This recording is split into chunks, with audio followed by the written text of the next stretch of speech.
I had a moment like when my whole life changed. It was kind of twofold. I was really young, like yourself back then, right? Working my tail off, trying to build a business. And you have big goals, you don't always succeed to start with. It doesn't just come together, right? It was hard.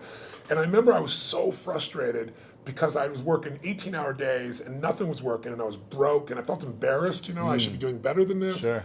And so I was driving home from Orange County on the 57 freeway in San Gabriel Valley out near a place in Pomona, California. It probably doesn't matter anybody else, but I remember it so vividly because it was almost midnight. And I was at this breaking point. And then I was like, why am I not, doing better? And then I just pulled over the road, and I used to keep these journals. I still have them, written journals. And I wrote in big lines, the secret to living is giving. And I started to cry. And I realized, I am so focused on what am I not getting. Receiving. I'm not focusing on what I'm giving. Yeah. So for 6 months, man, it turned me around. But then, something else to get in your body. It was in my head, it was in my heart, but it had to get in there to stay. And I started going through some really tough times, and I lost everything financially. And I was mad at everybody because I'd loaned a friend $1,000, and I'd been doing well, and he didn't even return my phone call. Oh. And what changed me was I was down to, I don't know, 22, 23 bucks, something like that. I don't know, it was $24. Enough that I knew that I didn't have money for food for the next week, clearly. And I didn't have any prospects. And I was living in Venice in this 400 square foot bachelor apartment, feeling sorry for myself, getting pissed off. And I thought, you know what, I got to eat. So I'm not going to drive my car because I'm not going to spend the gas. I'm not going to pay for parking. Sure. I'm going to go to an all-you-can-eat place and load up for the winter, right? So I can get more, like one meal a day. Right. And so there's a place called Marina del Rey, not far from Venice. And it's a beautiful community, and it's right on the water. And there's a place called El Chorrito. It's still there. It's a little restaurant. It had taco bar and all that kind of stuff. So I walked there for the 3 miles, and I go, okay, I'm going to go and load up. And it was all about myself and getting through this. And this woman walked through the door, actually a very attractive lady. That's probably why I caught my attention. And I went to see who her boyfriend is, and there's nobody up there. There's a little guy down here. It was obviously her son. And he's wearing this 3-piece suit, a little vest. He opens the door for her. He pulls out the chair for her. And it was just, he stared into his mother's eyes. I mean, it was just pierced into her eyes. I don't know what it was. It was something about him was just so moving. He was such a sweet, caring, loving young man to his mother that moved me. So I paid for my meal. I don't know what was left, 17, 18 bucks. Put it back in my pocket, was left. Walked up to this young man, introduced myself, and I said, hi, I don't remember his name. I think he said his name was Ronnie. And I said, Ronnie, I said,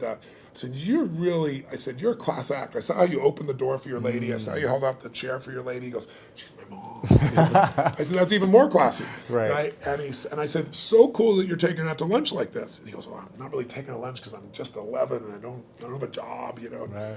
I said, yes, you are. And I had no plan. I just reached in my pocket, took all the money I had, changed dollar bills, and threw it right there in front of him. He looked at me like this. He goes, I can't take that. I said, sure you can. He said, well, why? I said, because I'm bigger than you are. Right? And he got this big grin on his face. His eyes got this big. And I just shook his hand. I didn't even look at his mom. And I just walked out the door. But the reason I tell you the story is I had no car. I had no money.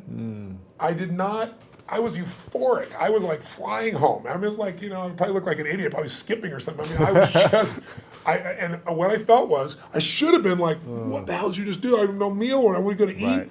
I went home that night, I laid out a plan, and the plan was going to take me, 10 days, 2 weeks. So I thought, well, people fast for a week. I could fast for a week, that type of thing. And I have this great mindset about it. And I woke up the next morning, and I get the old regular snail mail shows up. And it's this guy I've called a zillion times who wouldn't return my call. I open it up, there's a check, $1,000 plus interest and an apology. Wow. So I'm sitting there and I started to cry, honestly, and I was just like, why did this happen, And I don't know if it's true, but I decided that day this happened because I did the right thing. Because I didn't have a plan, it wasn't a strategy. I just felt this little soul beside me. I knew it was right, and I did it. And I didn't do it because I thought I could or I couldn't. I didn't even think about it. And that's the day I became a wealthy man, because I didn't have any money. But scarcity left my body. And I had plenty of ups and downs since that time, in various times in my life.